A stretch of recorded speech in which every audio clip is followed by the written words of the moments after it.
Who is your daddy and what does he Who's your do? daddy and what does he do? What does it do? Does he get to the chopper? Who is your daddy and what does he do? So, the first time that Arnold T101 and Cubs fan Han met, that fateful day, Woo, way back when. was for what? Can you fill out my top 15 form? Please, I'm a huge fan! Oh, when I first started YouTube. See, I love doing this top 15 list. We're doing March. I got a few fun twists for you guys this time. But I love this list because it's kind of like nostalgia for me at this point. Because one of the very first things I thought, I want to do that when I started YouTube was I want to do this top 15 list and have a credible list of experts voting on it. And so where I started was I went for YouTubers to try to get them because they were the experts in my view.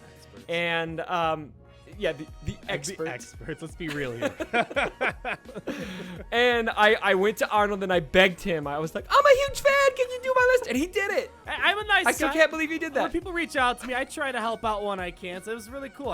It's a very unique thing. I like when YouTubers or content creators bring something unique that we haven't seen before. And this top 15 style list, I really like the idea, and I'm glad you've made it a tradition since then. I'm happy to be on your video talking about it today. From survey to on the video. It's about time. It's about time. We've never had you on the top 15 list. Arnold's first exposure to it. And I'm really excited about this top 15 list in particular because we are now doing, well, for this month, we're going to do a People's Top 15 in addition to the regular Top 15. So for those of you who don't know, the Top 15 list, I've got a committee of 50 experts in the game, people who have been playing for a very long time, that are very knowledgeable, very experienced in the game, in all areas of the game, and they vote on who their opinion are the top 15 characters in the all-around game, not just arena, not just raids, every single area of the game considered, they vote on their top 15. Now, that's a pretty exclusive list. I thought it would be fun this month to actually give the community a chance to also vote on that, so I posted on Reddit, I posted on my Discord server. Come take this poll if you want. Anybody, children, women, Rose Tico, whoever wants to take it, go ahead and vote. And I had over 300 respondents on that list. And so, so we're going to compare the two lists and talk about them. Man, I think there's quite a lot of similarities. I think 90% is kind of the same to an extent. Little mix-ups here and there, but I think it's going to be fun to go over and see what we got. Some key mix-ups, some pivotal mix-ups, but yeah, it's interesting how similar they are. All right, let's break down the list. We're going to go through 5 at a time, so numbers 15 through 11, etc., and then we'll just discuss them. I'll break down the official list first, and then we'll compare it to the people's list. So, number 15, Darth Sion. Number 14, Death Trooper. Number 13, Darth Nihilus. Number 12, Wampa. Number 11, Talzin. That's the official list, and that is 100% dark side. It's great to see that a few months ago it was all light side, lights, and now we're getting into it where it's dark side, and like 2 or 3 light side characters. This is actually really cool to see, and I think one thing we talked about was Death Trooper showing up in this official list in the top 15. I think it's because he's literally the second most important character in the Sith Triumvirate raid. That shot him up into viability. That shot him up into viability, and I agree with that analysis because without Ray J and Death Trooper, it's really hard to move along. But I don't think he's as all around better as a lot of these other characters, but for sure he's definitely one of the top tier characters for the Sith raid. Very important, and compared to the other list, it's notable here that Rex is on the people's list. We've got Rex coming in at number 15, but he's not showing up on the pollsters list. What do you think about Rex? Because I'm kind of split on Rex. I feel like Rex is kind of shot back up into viability in the arena, but where does he really fit elsewhere? Yeah, his ship isn't all that crazy. I mean, he's a good offensive team for territory wars. Nothing really crazy for the raids except for the Rancor raid. He can use his basic. That's pretty much it. I don't think he's as all-around viable. I think for sure his counter to Palpatine in arena definitely played a big role for the people's list, and I don't 100% blame them, but in terms of overall viability, I don't think he's in that top 15, but maybe like an honorable mention somewhere, something like that. If it's an arena list, Rex is going to go up. I mean, he's a really good counter to Palpatine teams. I know I'm running Palpatine in the arena right now. I've kind of been a mercenary in the arena. I've just been going from team to team. I tried a little bit with Rex, I tried a little bit with Rey, now I'm back to Palpatine. I just can't, I'm having a hard time finding the right fit in the current meta. Gotta find your allegiance, man. Stick to it. But I know. Well, I invested the 3 Zetas on the Palpatine team, so I got to stick with it. But anyway, I can win against Rex teams, but if Tenacity goes up, it sucks. I might lose if Tenacity goes up. That's why you need Imperial Probe Droid. I do that, and Rex teams and Ray J teams, they're not a problem because they do their Tenacity up, Imperial Probe Droid. Everyone point the finger of shame at my guild because we don't. I don't think we have. I don't think anyone has Death Trooper unlocked or Imperial Probe Droid unlocked. Yeah, he's amazing. At 4 stars, you can't beat it. So that's how I deal with Rex. He's not a trouble for me, but for most people, it could slow your Sign and Palpatine and Vader down for sure. So a great counter meta, but I don't think top 15 for sure. Yep, I'm with you. I'm 100% with you.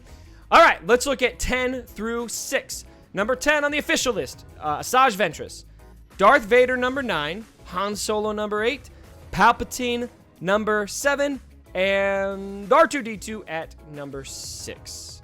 So this is like, let's see here. Let's see. Biggest difference between this and the People's List is Asajj Ventress. Get out of there! She's not even on the list for the people. Yeah. She's the first out, in fact, for the people. So that's the biggest difference. Otherwise, this is all pretty much close to the same, just with a few tweaks. Right, I think the People's List definitely missed out on Asajj Ventress, one of those top-end leaders for the AAT raid. Yeah. For the Sith raid, she's probably definitely top 5 leaders for the Sith raid, of course. So that I think, and she's great for territory battles, territory wars. So has a lot of purpose, and she's got arena viability.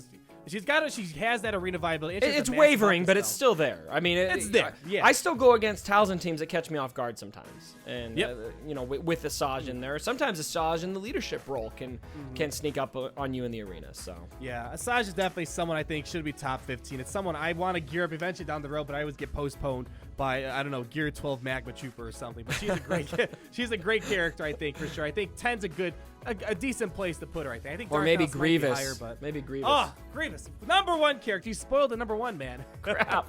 I didn't mean to do that. I'm sorry. Okay, spoiler alert. Grievous is number 1 on this month's Grievous list. number 1. You've heard it here. Very sorry. Oh man, I like Palpatine where he's at. Looks like the people have him at number 6. The pollsters have him at number 7. Yeah. We were talking about this beforehand, and initially I thought, no, he should be higher. But then something you got to consider about Palpatine, and the reason why I think he's probably just about right, is while he's really dominant in the arena, very solid in the arena, he doesn't have as much use elsewhere in the game. Yeah, he lost ever since his rework. I believe his Chirpatine trick doesn't work for the AAT. I might have to correct myself those were on the that. days. Those were the days where you're just like, yeah, that's it. It was so cool. It was so cool, and they reworked how Shocked and his unique works. So that trick was out the window. Not really Rancor raid character, of course, and Sith raid not really good in the Sith raids, like maybe C grade for the Sith raid, but a deadly team for a territory war wall. Territory battles, I just hit auto and he just flies through territory battles. But arena is definitely where he shines the most. But I don't think he's in that top 5 list. He's just mainly PvP solid, I think. Yep, 100% agree. And for those of you who don't know, if you haven't been playing this game long enough, when the AAT raid first hit, there was a strategy for Phase 3 where you would basically set up Palpatine to shock every single droid in Phase 3 of Heroic Tank. And that would enable you to basically gain unlimited turn meter. It was almost like, almost felt gimmicky like the Stormtrooper Han trick. Not quite the same. It worked because his unique kept similar. refreshing shock. So it was all part of his game mechanics. And the Stormtrooper Han was as a result of a raid mechanic they created that was causing all that stuff. But Palpatine, it was one of the best Phase 3 tricks for the longest time until BB-8 and Thrawn came around, kind of took over Phase 3. Yeah, they took over. But other than that, Palpatine's amazing for everything else. Back in the day. Way back when. I remember when I used a Zeta Chirpa in the Heroic Tank raid. Commander Cody. Oh, Commander Cody was the meta for Phase 2. Yeah. I got 500,000 damage.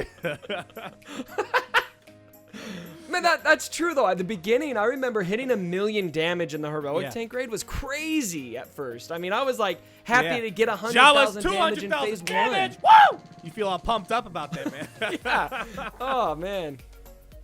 So all of you lovely ladies and gentlemen out there struggling with the Heroic Sith raid. We've all been there. We've all been there before. I think it's the same. I think this feels maybe a bit tougher, but I don't know. It's pretty similar. That's a whole other conversation. But yeah, we face this every single time a new raid came out. I'm sure a couple months down the road it'll be a laughing matter. Yeah. We'll see. Numbers 5 through stuff. 1. The moment of truth. Now, here's what I'm most excited about. Is who will number 1 be? Ever since Commander Luke Skywalker came out, he has been number 1 every month. And in my opinion, he is no longer the number 1 character in the game. So, I am happy to reveal to you the official list. Numbers 5 through 1. BB-8 is number 5. Thrawn number 4. General Kenobi number 3. Commander Luke is number 2. Rebel scum. Knock him down. Who's number 1? And then Rey comes Very in at soon. number 1. Now the people put Commander Luke at number 1. I think there's a big, But the pollsters, in my opinion, got it I right. completely agree. I think Commander Luke and Ray J, they're almost as good as everything, but Ray is better than CLS in Arena. Yeah. Point number 1. Point number 2, Ray is a heck of a lot better than Commander Luke Skywalker in the Sith raid. Not much use for. It's not even close, and that's some of the most important Yeah. content in the game Wanna right get Darth now. Treya? You gotta get someone else, and that's Jedi Training Ray. Jedi Training Ray is the master of pretty much every single game mode in this game, except for ships, but they can always add something down the road for ships, of course. And Commander Luke doesn't even have a ship. And she is last month, the competition we held, they got you basically evicted from your hotel room. She won that tournament. She's the March Madness champion.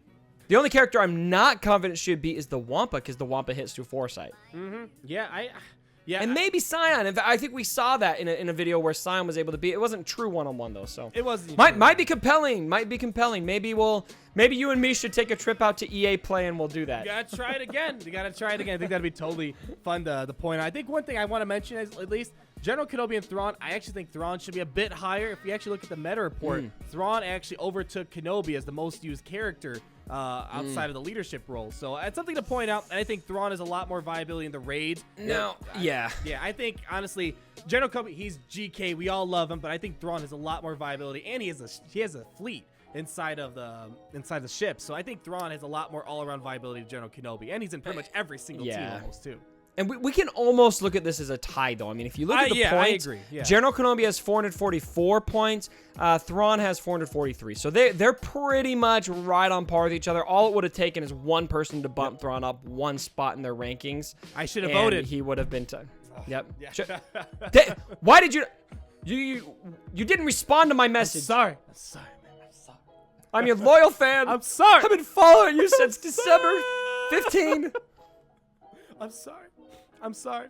But yeah, General Kenobi and Thrawn, they're one of those. I'm unsubscribing tonight. Unsubsiding. All right. That wraps up the list. So I'm showing you guys on the screen right now people's list next to the official list with my pollsters. Arnold, thank you so much for joining me for the video. Always. I think this was a good conversation. I love doing this list. We're going to do it every month. do it. What are some final takeaways from the list? I think overall, I think they both look pretty good. I think I'm going to say I agree with the official list quite a bit more, especially because we got, I think, Ray J where she deserves to be, and Commander Luke is out of it. He's out of the top 1 right there. I think overall, I'm kind of curious to see where the future is going to head. March was kind of a slow month, so things kind of settled down for a bit. But April, May, I can almost guarantee there's probably going to be a lot of new stuff. So I'm wondering how this will change, because I can assure you Palpatine won't be the best. And how's ever. Traya going to fit in here? Traya. I mean, I think April might be when she starts getting unlocked for the first time. Yeah. And we did not even consider Traya this month because we're not going to consider Theory. It's got to be in practice. I don't think anyone has her unlocked yet in the game, and so we don't have her on our test accounts yet. You guys ask that all the time. We don't have her yet. We haven't even tested her at least even at the Sacramento, so we haven't. Yeah, even if we were at EAA, we weren't able to. So we'll see how this affects. We'll see. Affected. To bring this video to an appropriate end, what do we got? Shall we raise a glass? Toast. Sponsored by Snapple. A toast. This is brought to you by Polar Pop. Should we raise a toast to the Chicago Cubs and for a good season on winning the World Series this year? Let's do it. Let's do it. As the season gets started. And the Bears to the Super Bowl. That's a whole other story. No! Whoa! Hey! Get out. Video's over. Get out of here. Goodbye. My dead body. Sorry about the mess.